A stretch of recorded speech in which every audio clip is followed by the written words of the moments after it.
بسم اللہ الرحمن الرحیم۔ السلام علیکم ورحمۃ اللہ وبرکاتہ۔ دوستو، امید کرتا ہوں آپ تمام احباب خیر و عافیت کے ساتھ ہوں گے۔ اللہ کریم آپ سب کو سلامت رکھے۔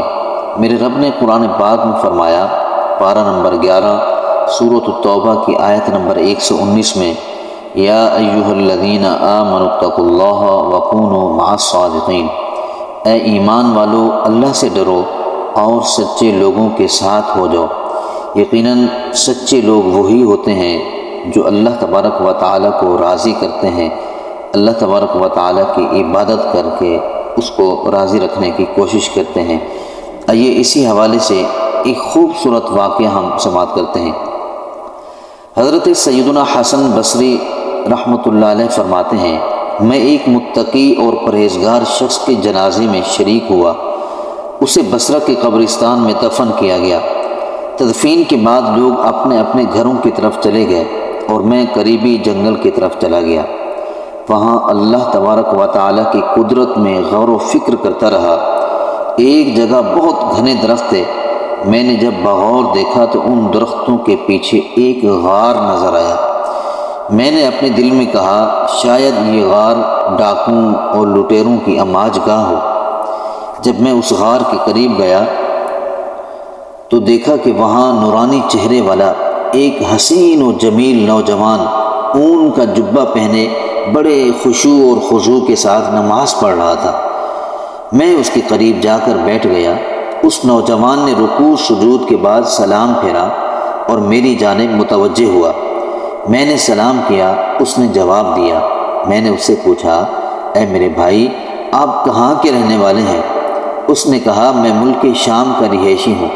میں نے پوچھا، آپ شام سے بصرہ کس مقصد کے لیے آئے ہیں؟ اس نے جواب دیا، میں نے سنا تھا کہ بصرہ اور اس کے قریبی علاقوں میں عابدین، زاہدین اور باعمل علماء کرام رحمہم اللہ تعالی بہت زیادہ ہیں۔ چنانچہ میں شام سے بصرہ چلا آیا تاکہ ان اولیاء کرام سے اکتساب فیض کر سکوں اور ان سے علم و عمل سیکھ سکوں۔ میں نے اس سے پوچھا، اے بندہ خدا، تمہارے کھانے پینے کا انتظام کس طرح ہوتا ہے؟ یہاں جنگل میں تمہیں کھانا کیسے میسر آتا ہوگا؟ اس نے جواب دیا، جب بھوک لگتی ہے تو درختوں کے پتے کھا لیتا ہوں، اور جب پیاس محسوس ہوتی ہے تو جنگل میں موجود تالابوں سے پانی پی لیتا ہوں۔ میں نے کہا، اے نوجوان، میری خواہش ہے کہ میں تمہیں عمدہ آٹے کی 2 روٹیاں پیش کر دیا کروں تاکہ تم انہیں کھا کر عبادت پر طاقت حاصل کر سکو۔ تو وہ نوجوان کہنے لگا، ایسی باتیں چھوڑو، میں نے کئی سالوں سے کھانا نہیں کھایا، پتے کھا کر ہی گزارا کر رہا ہوں۔ میں نے کہا، اے میرے بھائی، اگر تم ہمارے کھانے کو قبول کر لوگے تو ہماری خوش قسمتی ہوگی۔ تم ہماری طرف سے کچھ نہ کچھ قبول کر لو تاکہ ہمیں برکتیں حاصل ہوں۔ وہ نوجوان بولا، اچھا، اگر تم بضد ہو تو جو کے بغیر چھنے آٹے کی 2 روٹیاں لے آؤ اور سالن کی جگہ نمک لے آنا۔ حضرت سیدنا حسن بصری رحمۃ اللہ علیہ فرماتے ہیں، پھر میں اس نوجوان کے پاس سے چلا آیا اور جو کے بغیر چھنے آٹے کی 2 روٹیاں پکوائیں، ان پر نمک رکھا اور واپس اسی جنگل کی طرف چل دیا۔ جب میں غار کے قریب پہنچا تو وہاں کا منظر دیکھ کر میں بہت حیران ہوا۔ میں نے دیکھا کہ ایک خون خوار شیر غار کے دہانے پر بیٹھا ہوا ہے۔ میں نے دل میں کہا، ایسا نہ ہو کہ یہ خون خوار درندے نے اس نوجوان کو مار ڈالا ہو۔ میں بہت پریشان ہو گیا تھا۔ پھر میں ایک اونچی جگہ پر چڑھا جہاں سے غار کا اندرونی حصہ نظر آ رہا تھا۔ مجھے یہ دیکھ کر بڑی خوشی ہوئی کہ الحمدللہ وہ نوجوان صحیح سالم ہے اور اپنے رب کی بارگاہ میں سربا سجود ہے۔ میں نے بلند آواز سے اسے پکارا، اے میرے بھائی، تجھے کیا ہو گیا ہے کہ تو اپنے آس پاس کے حالات سے بے خبر ہے؟ شاید عبادت الہی میں مشغولیت کی وجہ سے تجھے باہر کے حالات کی خبر نہیں۔ میری آواز سن کر اس نوجوان نے نماز میں تخفیف کی اور سلام پھیرنے کے بعد کہنے لگا، اے اللہ کے بندے، تم نے ایسی کیا چیز دیکھ لی ہے جس کی وجہ سے تم اتنے پریشان ہو رہے ہو؟ تو میں نے کہا وہ دیکھو، غار کے دہانے پر ایک خون خوار شیر گھات لگائے بیٹھا ہے اور ایسا لگتا ہے کہ وہ ابھی حملہ کر دے گا۔ اس نے مجھے مخاطب کرتے ہوئے کہا، اے اللہ کے بندے، اگر تو اس ذات سے ڈرتا جس نے اس شیر کو پیدا کیا تو یہ تیرے لیے بہت بہتر تھا۔ پھر اس نوجوان نے شیر کی طرف توجہ کی اور کہا، اے درندے، بے شک تو اللہ عز و جل کے کتوں میں سے ایک کتا ہے۔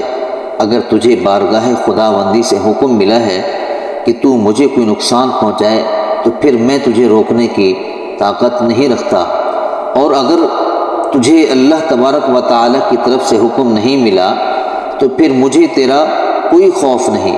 پھر تیری بہتری اسی میں ہے کہ تو یہاں سے چلا جا، تو خام خواہ میری اور میرے بھائی کی ملاقات میں حائل ہو رہا ہے۔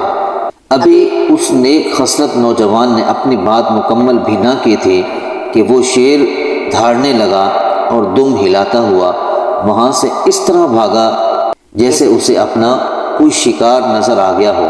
جب شیر وہاں سے چلا گیا تو میں اس نوجوان کے پاس آیا اور یہ کہتے ہوئے دونوں روٹیاں اس کے سامنے رکھ دیں کہ اے میرے دوست، جو چیز تو نے طلب کی تھی وہ حاضر ہے۔ اس نے روٹیاں لیں اور انہیں حسرت بھری نگاہوں سے دیکھنے لگا، پھر وہ رونے لگا۔ روتے روتے اس کی ہچکیاں بندھ گئیں۔ پھر اس نے روٹیاں نیچے رکھ دیں اور آسمان کی طرف دیکھتے ہوئے کہنے لگا، اے میرے پاک پروردگار، میں تجھے تیرے عرش عظیم کا واسطہ دے کر التجا کرتا ہوں کہ اگر تیری بارگاہ میں میرا کچھ مرتبہ اور مقام ہے اور میں تیری بارگاہ میں مردود نہیں بلکہ مقبول ہوں، تو اے میرے اللہ، مجھے اپنے قرب خاص میں بلا لے اور میری روح قبض فرما لے۔ حضرت سیدنا حسن بصری رحمۃ اللہ علیہ فرماتے ہیں کہ ابھی اس نوجوان نے یہ دعا مکمل ہی کی تھی کہ فوراً اس کی بے قرار روح اس دنیاوی زندگی کی قید سے آزاد ہو کر عالم بالا کی طرف پرواز کر گئی۔ میں واپس اپنے علاقے میں آیا اور چند متقی پرہیزگار لوگوں کو جمع کیا تاکہ ہم اس نوجوان کی تجہیز و تکفین کر سکیں۔ میں اپنے ان ساتھیوں کو لے کر غار کی طرف چل دیا۔ جب وہاں ہم پہنچے تو دیکھا کہ غار میں تو کوئی بھی موجود نہیں۔ جس خوش نصیب نوجوان کی لاش کو میں ابھی یہاں چھوڑ کر گیا تھا، اب وہاں اس کا نام و نشان بھی نہ تھا۔ میں بہت حیران و پریشان تھا کہ آخر اس کی لاش کہاں غائب ہو گئی۔ اچانک مجھے ایک غیبی آواز سنائی دی۔ کوئی کہنے والا کہہ رہا تھا، اے ابو سعید، یہ حضرت سیدنا حسن بصری رحمۃ اللہ علیہ کی کنیت تھی، اے ابو سعید، اپنے رفقا سے کہو کہ وہ واپس چلے جائیں، اب اس نوجوان کی لاش کبھی نہیں ملے گی کیونکہ اس کی لاش کو یہاں سے اٹھا لیا گیا ہے۔ جب تیری یاد میں دنیا سے گیا ہے کوئی، جب تیری یاد میں دنیا سے گیا ہے کوئی، جان لینے کو دلہن بن کے قضا آئی ہے۔